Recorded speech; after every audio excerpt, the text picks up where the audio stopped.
আমি আমার একটা বন্ধুর কথা যদি বলি, মেয়ে বন্ধু, সে আমার একসাথে পড়া অন্য সাবজেক্টে পড়েছে, সে তার মায়ের ঘর করে দিয়েছে তার টাকায়, তার নিজের সংসার আছে, তার আর কোনো বোন নেই, ভাই আছে। তার মা ওটাকে বলতে স্বচ্ছন্দ বোধ করে না যে আমার মেয়ে আমাকে ঘর করে দিয়েছে, লজ্জা পায়। মেয়ের টাকায় ঘর।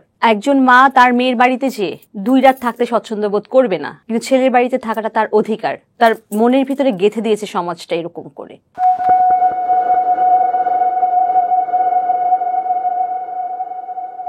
সুপ্রিয় দর্শক, মানি রুলসের আজকের প্রোগ্রামে আপনাদের স্বাগতম। আমরা আমাদের প্রোগ্রামে সবসময় ব্যবসা, টাকা পয়সা এগুলো বিষয় নিয়ে কথা বলি, আপনারা জানেন। কিন্তু আজকে আমার অতিথি হিসেবে আছেন এমন একজন ব্যক্তিত্ব যিনি আর্থিক ম্যানেজমেন্টে সাংঘাতিক পচা। শব্দটা পচা বলেছি। আর্থিক ম্যানেজমেন্টে তিনি যে খুব কেয়ার করেন সেটা বলা যাবে না, কিন্তু জীবনের অন্যান্য অনেক আলোকিত দিক আছে যেগুলো জায়গাতে তিনি নিয়মিত আলো ফেলে যাচ্ছেন। তিনি পেশায় একজন শিক্ষক। আমার অতিথির নাম ফারজানা নাজ স্বর্ণপ্রভা। অনেক সুন্দর নাম, লম্বা নাম। তিনি তার ক্যারিয়ার শুরু করেছেন অতিথি শিক্ষক হিসেবে জগন্নাথ বিশ্ববিদ্যালয়ে। বর্তমানে কাজ করছেন জাতীয় কবি কাজী নজরুল ইসলাম বিশ্ববিদ্যালয়ে থিয়েটার অ্যান্ড পারফরমেন্স স্টাডিজ বিভাগে সহকারী অধ্যাপক হিসেবে। তিনি শুধু সুন্দর পড়ান না, তিনি খুব সুন্দর লেখেন। স্বর্ণপ্রভার সাথে আমার পরিচয় হয়েছে ইত্যাদি গ্রন্থ প্রকাশের স্টলে। তার একটা অদ্ভুত সুন্দর বই বেরিয়েছে, বইটার নাম হচ্ছে রাঙাবালি। রাঙাবালি কোনো উপন্যাস নয়, কোনো গল্প গ্রন্থ নয়, এটা মূলত একটি নাটক কেন্দ্রিক বই। যদিও আমি এটাকে নাটক বলতে ততটা স্বাচ্ছন্দ্য নই, আমার মনে হয় এটা একটা উপন্যাস হলেই ভালো হয়। রাঙাবালির এই বিষয় নিয়ে স্বর্ণপ্রভার সাথে আমার আলাপ, এবং তারপরে আমি জানি তার জীবনের নানাবিধ দিক। তখন আমার মনে হলো যে ইয়াস, আমরা এই বিষয় নিয়ে কথা বলতে পারি এবং আমাদের দর্শকদেরকেও তার সাথে পরিচয় করিয়ে দিতে পারি। আপনাদের পরিচয় করিয়ে দেই স্বর্ণপ্রভার সাথে। স্বর্ণপ্রভা, আপনাকে অনেক অনেক ধন্যবাদ আমার স্টুডিওতে আসার জন্য। আপনাকে অসংখ্য ধন্যবাদ আমাকে এখানে আমন্ত্রণ জানাবার জন্য। স্বর্ণপ্রভা, মানে অনেক দিক আছে আলোচনার। আমি প্রথমে একটা বিষয় আলোচনায় এনেছি, সেটা হচ্ছে যে পার্সোনাল ফাইন্যান্স ম্যানেজমেন্টে আপনি খুব পচা। আমি ওই প্রসঙ্গটা নিয়েই আমি সামনে যেতে চাই। আপনি যে টাকা আয় করেন সেটার ম্যানেজমেন্ট আপনি কিভাবে করছেন? যদিও খুবই ব্যক্তিগত হলেও একদমই আমি যেটা আয় করি সেটা নিয়ে ব্যয় যখন করি, আয় এবং ব্যয় কোনোটা নিয়ে আমি ভাবি না। আমার যখন ব্যাংকে অ্যাকাউন্টে টাকাটা ঢুকে যাচ্ছে, আমি চাকরি করি বিশ্ববিদ্যালয়ে, তারপর আমার যখন প্রয়োজন হয় আমি তুলে ফেলি। আমার ব্যাগে যখন টাকাটা রাখছি, কত খরচ করছি সেই হিসেবটাও আমার থাকে না। এতটাই ম্যানেজমেন্টে আমি দুর্বল বলতে পারেন। আচ্ছা, তাহলে যে টাকাটা আপনি আয় করছেন এবং যে টাকাটা খরচ করছেন, আপনার কি মনে হচ্ছে যে আয়ের চাইতে খরচ বেশি হয়ে যাচ্ছে প্রতি মাসে? সেটা আমি করি না। আমি যদিও টাকাটা হিসেব করি না, সেটা ঠিক আছে, কিন্তু আমি জানি যে আমার ইনকামটা কত, আমার খরচের একটা ধারণা তো আমার আছে যে এই টাকার মধ্যে কতটুকু আমি করতে পারবো। তো সেই জন্য আমি কখনোই যেটা করি না যে আমার আয়ের চেয়ে ব্যয় যেন বেশি না হয়, এটা আমি মাথায় রাখি, কখনো সেটা করি না। আপনি বলছিলেন যে আপনি ক্রেডিট কার্ড ব্যবহার করেন। এটা আসলে বিপদের বন্ধু।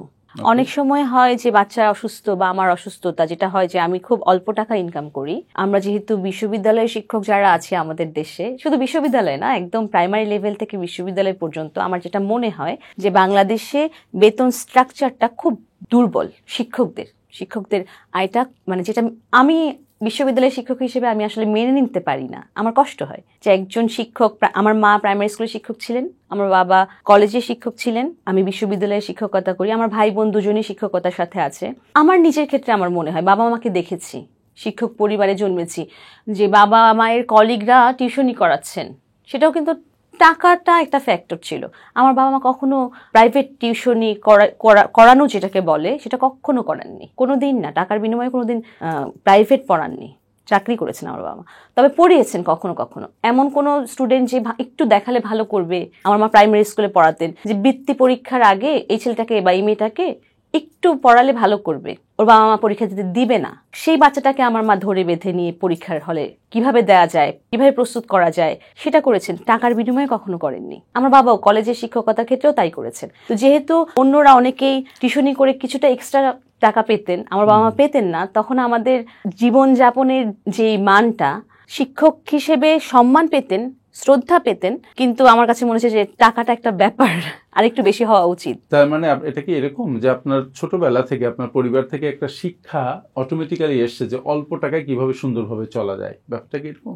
হ্যাঁ, এটা তো অবশ্যই। আর ক্রেডিট কার্ডের কথা যেটা বলছিলেন, যে যখন হচ্ছে এই টাকাটার মধ্যে তো চলাটা, ম্যানেজ করাটা আমি কোনো না কোনো ভাবে শিখে গেছি, কিন্তু হঠাৎ একটা বিপদ, তখন তো ওটার মধ্যে আর করা যাচ্ছে না, হচ্ছে না। তো সেই বিপদটা যখন একটা লিমিটেড থাকে তখন আমরা পারছি, কিন্তু লিমিটের বাইরে যখন চলে যাচ্ছে তখন পারছি না। কিংবা একটা শখ করতে মানা নেই তো, কখনো কখনো হতেই পারে যে যেই টাকাটা আমি পাচ্ছি তা দিয়ে আমি চলতে পারছি, কিন্তু শখটাকে আমি যাপন করতে পারছি না। সুপ্রিয় দর্শক, একটা বিষয় এখানে একটু আলোচনা করে রাখি, সেটা হচ্ছে স্বর্ণপ্রভা একটা কথা বলছেন, হঠাৎ কোনো বিপদ যদি চলে আসে, এই ক্ষেত্রে আপনাদের একটা সাজেশন দেয়া খুব জরুরি বলে মনে করছি। সেটা হচ্ছে যে যখনই আপনি আপনার ফান্ড ম্যানেজ করছেন, তখন একটা ইমার্জেন্সি ফান্ড আপনি গঠন করে রাখবেন ফর 6 মান্থস অর 12 মান্থস, মানে 6 থেকে 12 মাসের খরচ চালানোর মতো একটা টাকা আপনি আস্তে আস্তে সঞ্চয় করে এমন একটা জায়গায় রাখবেন যদি আপনি কোনো বিপদে পড়ে যান যেন ওই টাকাটা আপনি ব্যবহার করতে পারেন। নচেত যদি ইমার্জেন্সিতে আপনার ক্রেডিট কার্ডের সাহায্য নিতে হয় এবং পরবর্তীতে সেই ক্রেডিট কার্ডের লোন আপনি পরিশোধ করতে না পারেন, তাহলে আপনি ঋণে ডুবতে থাকবেন, কারণ ক্রেডিট কার্ডের rate of interest is very high. যাক, আমি আসলে শিক্ষকের সাথে অর্থের আলোচনা নিয়ে শুরু করেছি। আচ্ছা, আপনি আপনার ক্যারিয়ার শুরু হয়েছে শিক্ষকতা দিয়ে, মানে জগন্নাথ বিশ্ববিদ্যালয়ে আপনি অতিথি শিক্ষক ছিলেন, এখন পার্মানেন্ট শিক্ষক হিসেবে কাজ করছেন কাজী নজরুল ইসলাম বিশ্ববিদ্যালয়ে। আপনার বিষয় নিয়ে যদি একটু ধারণা দেন। আমি থিয়েটার অ্যান্ড পারফরমেন্স স্টাডিজ ডিপার্টমেন্টে আছি, যেটা বাংলায় আমরা বলি নাট্যকলা ও পরিবেশনা বিদ্যা বিভাগ, শিক্ষকতা করছি। আর আমি পড়াশোনা করেছি জাহাঙ্গীরনগর বিশ্ববিদ্যালয়ের নাটক ও নাট্যতত্ত্ব বিভাগ থেকে। আমরা মূলত থিয়েটার এবং পারফরমেন্স এই দুটো ব্যাপার নিয়েই কাজ করি। আচ্ছা, আপনি মাস্টার্স করেছেন, মাস্টার্স করার পরে আমি যতদূর জেনেছি আপনার সম্পর্কে যে আপনি পিএইচডি করতে গিয়েছিলেন রাশিয়াতে, সেখান থেকে পিএইচডি শেষ না করে আপনি চলে এসেছেন, সংক্ষেপে একটু বলেন। আচ্ছা, আমি Saint Petersburg State University of আর্টসে গিয়েছিলাম গভর্নমেন্ট স্কলারশিপ নিয়ে। খুব আমার যে এরিয়া অফ স্টাডি, সেখানে খুব ভালো র্যাঙ্কিং এর একটা বিশ্ববিদ্যালয়, সেটা খুব ভালো। তো সেখানে আমি 1 বছর পড়াশোনা করেছি। আমার একটা বাচ্চা আছে, তখন আমার বাচ্চার বয়স 2 বছর। সেই বাচ্চাকে, ওদের সাথে আমার যখন ইমেইলে কথা হয় যে ইউনিভার্সিটির অথরিটির সাথে, যে আমার বাচ্চা আমার ফার্স্ট প্রায়োরিটি, বাচ্চাকে তোমরা যদি থাকতে দাও, অ্যালাউ করো, তাহলে আমি যেতে পারবো।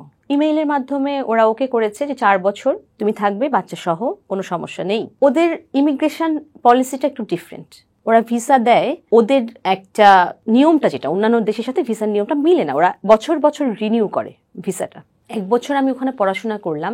1 বছর পরে হঠাৎ তারা বলে, বিনা মেঘে বজ্রপাত যাকে বলে আমার জীবনে ঘটেছে, যে বাচ্চাকে ভিসাটা রিনিউ করবে না। তারা তাদের মতন এক্সকিউজ দেখিয়েছে, করোনা একটা বড় ফ্যাক্ট ছিল তখন। তো তখন বাচ্চাকে পাঠিয়ে দিতে হবে, আমি থাকতে পারবো, আমি কমপ্লিট করতে পারবো। তো আমার সেই বাস্তবতা ছিল না যে বাচ্চাকে আমি দেশে পাঠিয়ে দিয়ে আমি পিএইচডিটা, মানসিকভাবেও ছিল না, আর বাদ বাকি যে সাপোর্ট যেটাকে বলি আমরা সবকিছু মিলিয়ে, বাচ্চা থেকে আলাদা থাকার মানসিক অবস্থা আমার ছিল না। খুব চেষ্টা করলেও আমি পারতাম না যে আমি বাচ্চাকে রাখবো কোথায়, কিভাবে, সেই বাস্তবতাটাও আমার ছিল না, যে কারণে আমাকে একদম ডিগ্রি ছাড়া শূন্য হাতে ফিরে আসতে বাধ্য হয়েছি। তার মানে আপনি 1 বছর সেখানে পিএইচডির ক্লাস করেছেন, পড়াশোনা করেছেন, শুধু বাচ্চার কারণে সেখান থেকে ফিরে আসতে হলো। এটা ওদের খুব একটা মানে নিষ্ঠুর একটা ইমিগ্রেশন পলিসি না? What do you think? আমার চেয়েও ভয়ঙ্কর ঘটনা আছে। একজনের বাচ্চা হয়েছে পিএইচডি করার 3rd ইয়ারে, আমি তো ফার্স্ট ইয়ারে চলে এসেছি। 3rd ইয়ার পরে শুনেছি, যেটা আমি সান্ত্বনা পাই সেটা নিয়ে, বাচ্চা হওয়ার 3 দিনের মাথায় সেই মহিলাকে বাচ্চাকে নিয়ে ফিরে আসতে হয়েছে। মানে মহিলা পিএইচডি করছিলেন, হাজবেন্ড ওয়াইফ দুজনই করছিলেন। মানে হাজবেন্ড ওখানে থেকে গেলেন, মহিলা চলে এলেন। হাজবেন্ড 1 বছর পরে পিএইচডি কমপ্লিট করে আসলেন, ওয়াইফ বাচ্চাকে নিয়ে 3 দিনের মাথায় হসপিটাল থেকে সরাসরি ফ্লাইটে করে চলে আসতে হয়েছে। সুপ্রিয় দর্শক, এখানেও আপনাদের আমি একটু আপনাদের একটু বলে রাখবো, বিশেষ করে যারা রাশিয়াতে যাচ্ছেন পড়াশোনার উদ্দেশ্যে, পিএইচডি হোক বা যে কোনো প্রোগ্রামে হোক, সেখানকার ইমিগ্রেশন পলিসিটা খুব ভালো করে তারপরে মনে হয় যাওয়া উচিত। অনেকগুলো এক্সাম্পল আমাদের সামনে আছে যেখানে তারা স্টাডিতে যে মারাত্মকভাবে ক্ষতিগ্রস্ত হয়েছেন এবং স্টাডির মাঝামাঝি সময় তাদেরকে চলে আসতে হয়েছে। সুতরাং আপনারা যেন কেউ এই ধরনের বিপদে না পড়েন। Prevention is better than cure, আগেই চিন্তা করবেন। ওকে, আমরা তাহলে একটা প্রশ্ন করি, আমি সেটা হচ্ছে প্যারেন্টিং নিয়ে কথা বলছিলাম, যে আপনি এখন বাচ্চা পালন করছেন, আপনি শিক্ষক হিসেবেও কিন্তু বাচ্চাদের ক্লাস নিচ্ছেন, আপনি ছোটবেলায় একটা ভালো পরিবেশে বড় হয়েছেন, তাহলে এখন যে বাচ্চারা পড়াশোনা থেকে বিমুখ হচ্ছে, মানে এদেরকে পড়াশোনায় ফিরিয়ে আনা এবং মানে প্যারেন্টিংটা কিভাবে করা উচিত বলে আপনি মনে করেন? আমার কাছে মনে হয়, কেউ অন্যভাবে নিবেন না আশা করি, আমার কাছে মনে হয় যে সবচেয়ে বড় শত্রু মোবাইল। প্যারেন্টসরা মোবাইলে এতটা সময় কাটায়, ম্যাক্সিমাম প্যারেন্টস চাকরিজীবী, চাকরি করতে ম্যাক্সিমাম সময়টা বাইরে থাকতে হয়, তারপরে তাদের মোবাইলে এত বেশি সময়টা কাটানো হয় যে কারণে তাদের সন্তানদেরকে আসলে বড় বলবার মতন জায়গাটা তাদের ক্ষেত্রেই থাকে না। মানে মানসিক শক্তিটাই থাকে না। থাকলেও মানে তারা কি নৈতিকভাবে কি সেটা বলতে পারে, বলা উচিত, সেটাই আমার প্রশ্ন। তারা যদি ওই মোবাইলটা থেকে একদম সচেতন ভাবে, আমি দেখেছি আমার পরিচিত আছে, বন্ধুদের মধ্যে আছে, সচেতন ভাবে বাচ্চার সামনে মোবাইলটা, তারা রাশিয়াতে দেখেছি আমি, বাচ্চার সামনে তারা মোবাইলটাকে খুবই বুঝে শুনে হ্যান্ডেল করে, নির্দিষ্ট টাইম ধরে। রাশিয়াতে তারা বাচ্চাকে কিন্তু হাইলি প্রায়োরিটাইজ করে। ওই রাশিয়ান বাচ্চাদেরকে তারা মানে প্যারেন্টসরা যেভাবে বড় করে তোলে, দুনিয়ার সমস্ত কিছুর উপরে বাচ্চা তার ফার্স্ট প্রায়োরিটি। সেটাই তো হওয়া উচিত, সেটা তারা পারে, যেটা আমরা ভাবতে পারি না অনেক ক্ষেত্রে। তবে সচেতন প্যারেন্টসরা আমার পরিচিতের মধ্যে আছে, তারা মোবাইলটাকে একদম সময় করে ধরে, এই সময়ে আমি মোবাইলের কাছে থাকবো না, সাইলেন্ট থাকবে, দূরে থাকবে, সেটা করেন খুব কম। এটা যদি করা যায় আর বইটা নিয়ে বসা যায়, বাচ্চাকে গল্প শোনালে ও না পড়লো, ও তো শুনলো, ও তো জানলো। একটা নাটক, গল্প, উপন্যাস, ছোট হোক বড় হোক, সেটা যখন শোনানো হবে ওর কানে কিন্তু খেলতে খেলতেও পৌঁছাবে। একটা সময় পরে ওর অভ্যাসটা হয়ে যেতেও পারে পজিটিভ। এটা খুব জরুরি বলে মনে হয় আমার। তার মানে আপনি যেটা বলতে চাচ্ছেন, এবং এটা খুব গুরুত্বপূর্ণ আমার মনে হয়, যে বাচ্চারা আপনি কি করছেন সেটা দেখছে, আপনি কি বলছেন সেটা শোনার চাইতেও। ফলে আপনি যদি বাচ্চাকে সঠিকভাবে মানুষ করতে চান, তাহলে আপনার নিজের সংশোধন আগে দরকার। একদম। মোবাইলকে যেমন আমি একটা কথা বলি, সময় চোর, দ্যাট ইজ ছেলে বুড়ো সবার কাছ থেকে সময় চুরি করে নিয়ে যাচ্ছে। আপনি এক জায়গায় ঢুকছেন, আপনাকে অনেকক্ষণ এনগেজ করে রাখছে, আমরা বুঝতেও পারছি না কতটা সময় চলে গেল। তার মানে প্যারেন্টিং এর ক্ষেত্রে মানে বাবা মাকে তাদের নিজস্ব মোবাইল ব্যবহারের ক্ষেত্রে খুব কেয়ারফুল থাকতে হবে। জি, সেটা দেখে সন্তানেরা হয়তো শিখবে। রাশিয়ার প্যারেন্টসরা সে ব্যাপারে খুব কেয়ারফুল, আপনি বলছিলেন। জি জি। বাচ্চারা অনেকক্ষণ কিন্তু বলছে যে তারা মোবাইলে পড়াশোনা করছে, মোবাইলে তারা মানে ক্লাসের পড়া পড়ছে, অন্য এডুকেটিভ যে কন্টেন্ট গুলো আছে সেটা মোবাইলের মাধ্যমে নিচ্ছে। এটাকে রদ করার উপায়টা কি? না, ঠিক আছে, আসলে বিজ্ঞান মানুষের জন্য উপকারী না অপকারী এরকম ডিবেটটা তো আমরা ছোট কাল থেকে শুনে আসছি। আসলে ব্যাপারটা তো বিজ্ঞানের না, আমি বিজ্ঞানটাকে কিভাবে নিচ্ছি সেটা আমার উপর ডিপেন্ড করে। তো মোবাইলে যে শিখছে না কিছু তাও কিন্তু না, কিন্তু আমার কথা হচ্ছে এই বয়সে, যেই বয়সে আমরা আসলে এখন, করোনা কালের একটা ভিন্ন বাস্তবতা ছিল, আপৎকালীন অবস্থায় যে বয়সে বাচ্চাদের হাতে হাতে একাডেমিক পারপাসে মোবাইলটা দিয়েছি, আমাদের আসলে মনিটর করা দরকার কতটা সে আসলে সত্যি সত্যি একাডেমিক পারপাসে সেটা ব্যবহার করছে। আমি আমার অভিজ্ঞতায় বলছি, আমি যতটুকু আমি দেখি আমার পরিবারের, আমার কাজিনদের বা ভাই বোনদের ছেলে মেয়েদের দেখে যেটুকু আমি বুঝি পরিচিতদের মধ্যে, যে তারা আসলে এটাকে একটা উসিলা হিসেবে ব্যবহার করছে অনেক ক্ষেত্রে। তো সেটা সচেতন হওয়াটা গার্জিয়ানদের খুব জরুরি, অভিভাবকদের জরুরি। তো আমার বাচ্চা বলে দিল, আমাকে তো মনিটরটা করতে হবে, আমাকে জানতে হবে তো কখন তার ক্লাস, কখন তার টিউশন, কতটুকু তার অ্যাসাইনমেন্ট, তার পরের আগের সময়টুকুকে আমাকে ওইভাবে ম্যানেজ করতে হবে। যেহেতু আমি এটাকে বাদ দিতে পারছি না, যখন একটা অনলাইন ক্লাস থাকবে আমি বলতে পারবো না যে আমার বাচ্চার হাতে আমি মোবাইলটা দিব না। তার মানে ব্যাপারটা এরকম কিনা যে দেখেন, আমরা আমাদের হ্যাবিটকে আমরা তৈরি করি, সেই হ্যাবিট একসময় আমাদের উপরে নিয়ন্ত্রণ নিয়ে নেয়। একদম। তো এটা ওইরকম একটা ইস্যু যে মোবাইল প্রয়োজনে তাদের কাছে দেয়া হচ্ছে, তারা অভ্যস্ত হয়ে যাচ্ছে, কিন্তু অপ্রয়োজনে ব্যবহার করছে। সে অভ্যস্ততা থেকে বেরোতে পারছে না, অপ্রয়োজনে ব্যবহার করছে। যেমন আমার ক্ষেত্রে আমি তো দেখি যে যদি আমি কোনো একটা ব্যাপারে কোনো একটা কন্টেন্ট দেখছি, কিন্তু কোন হয়তো কাউকে কল করার জন্য আমি মোবাইলে ঢুকেছিলাম, কিন্তু ওই কন্টেন্টের মধ্যে ঢুকে গেছি, আমি কাকে কল করবো সেটা ভুলে গেছি। এটা আমাদের মতো সচেতন মানুষের হয়, আর যারা আর একটু কম সচেতন তাদের জন্য তো আরো এটা সাংঘাতিক ভাবে হয়। ফলে আমাদের আসলে নিজেদের কেয়ারফুল হওয়া ছাড়া কোনো গত্যন্তর নাই বলে আপনি মনে করেন? জি, কিন্তু সব গার্ডিয়ানের পক্ষে তো সম্ভব না। খেটে খাওয়া যে মানুষটা খুব কষ্ট করে বাচ্চাকে একটা মোবাইল দিয়েছে ম্যানেজ করে, যে অনলাইনে ক্লাস হবে করোনার সময়, যে রিক্সাওয়ালাটা, যিনি হয়তো ভালো করে পড়াশোনাও জানেন না, উনি কিভাবে সেটাকে ম্যানেজ করবেন?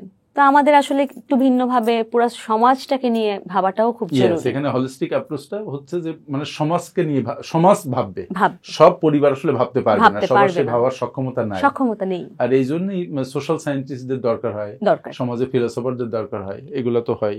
সুপ্রিয় দর্শক, আমাদের সাথে অনেকক্ষণ থাকলেন আপনারা, আপনাদের প্রতি কৃতজ্ঞতা। আর স্বর্ণপ্রভা, আপনিও অনেক সুন্দর সুন্দর কথা বললেন, যেখান থেকে হয়তো আমার দর্শকেরা অনেক কথা গ্রহণ করবে, তারা তাদের জীবনে কাজে লাগানোর চেষ্টা করবে। আপনাকে আবারও অসংখ্য ধন্যবাদ আমার স্টুডিওতে আজকে আমার আমন্ত্রিত অতিথি হিসেবে অংশগ্রহণ করার জন্য। আপনাকে অসংখ্য ধন্যবাদ।